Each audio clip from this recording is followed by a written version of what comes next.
آج سے ہزاروں سال پہلے مکہ کے تپتے ہوئے ریگستان میں ایک ایسا واقعہ پیش آیا جس نے وفاداری، صبر اور اللہ کی محبت کی مثال ہمیشہ کے لیے قائم کر دی۔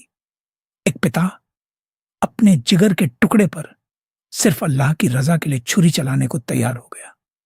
آخر کیا تھا وہ پورا واقعہ؟ آئیے جانتے ہیں۔ حضرت ابراہیم علیہ السلام کی کوئی اولاد نہیں تھی۔ انہوں نے برسوں تک اللہ سے ایک نیک بیٹے کی دعا مانگی۔ جب وہ بڑھاپے کی عمر میں پہنچے تب اللہ نے ان کی دعا قبول فرمائی اور ان کے گھر حضرت اسماعیل علیہ السلام پیدا ہوئے۔ بڑھاپے کی اکلوتی اولاد ہونے کی وجہ سے حضرت ابراہیم کو اپنے بیٹے سے بے پناہ محبت تھی۔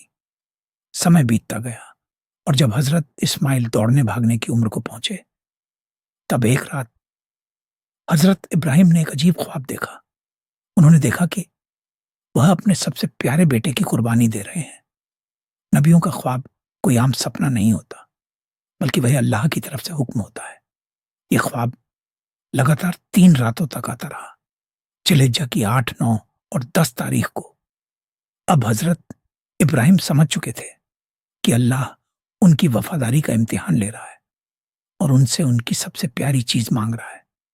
ایک دن انہوں نے اپنے بیٹے اسماعیل کو پاس بلایا اور کانپتی ہوئی آواز میں کہا، اے میرے پیارے بیٹے، میں نے خواب میں دیکھا ہے کہ میں تمہیں اللہ کی راہ میں ذبح کر رہا ہوں۔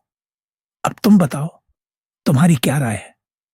سوچئے ایک 13 سال کے بچے کا جواب کیا ہوگا؟ لیکن حضرت اسماعیل نے مسکرا کر کہا، ابو جان، آپ کو جو حکم دیا گیا ہے اسے پورا کیجیے۔ انشاءاللہ آپ مجھے صبر کرنے والوں میں پائیں گے۔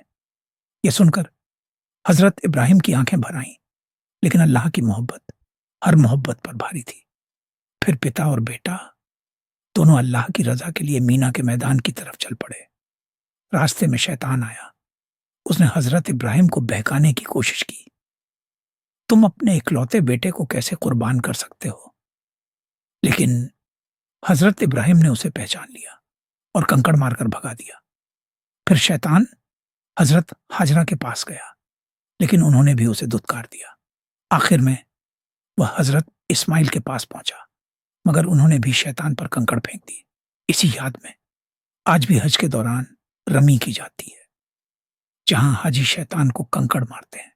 جب دونوں مینا پہنچے تو حضرت اسماعیل نے اپنے پتا سے کہا، ابو جان، میرے ہاتھ پیر باندھ دیجیے تاکہ میں تڑپوں نہیں اور میری وجہ سے آپ کا دل کمزور نہ پڑے، اور اپنی آنکھوں پر پٹی باندھ لیجیے، کہیں پتا کا پیار اللہ کے حکم کے بیچ نہ آ جائے۔ یہ سن کر حضرت ابراہیم کا دل کانپ اٹھا۔ انہوں نے اپنے بیٹے کے ہاتھ پیر باندھے، آنکھوں پر پٹی باندھی، چھری کو تیز کیا اور بیٹے کی گردن پر چلا دی۔ لیکن جیسے ہی چھری چلی، اللہ نے اپنی رحمت کا کرشمہ دکھا دیا۔ چھری نے اثر کرنا بند کر دیا اور اسی پل فرشتوں کے سردار حضرت جبریل علیہ السلام جنت سے ایک دمبا لے کر آئے۔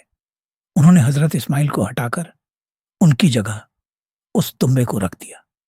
جب حضرت ابراہیم نے اپنی آنکھوں سے پٹی ہٹائی تو دیکھا ان کا بیٹا اسماعیل صحیح سلامت سامنے کھڑا مسکرا رہا ہے اور زمین پر ایک دمبا قربان ہو چکا ہے۔ تبھی آسمان سے آواز آئی، اے ابراہیم، تم نے اپنا خواب سچ کر دکھایا۔ بے شک ہم نیکی کرنے والوں کو ایسا ہی بدلہ دیتے ہیں۔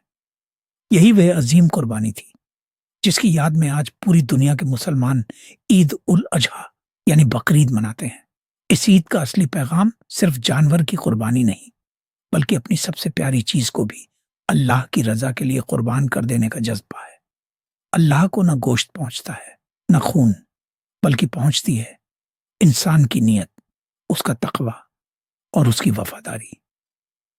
اگر آپ کو یہ واقعہ پسند آیا ہو تو ویڈیو کو لائک اور شیئر ضرور کریں، اور ایسے ہی روحانی واقعوں کے لیے چینل کو سبسکرائب کرنا نہ بھولیں۔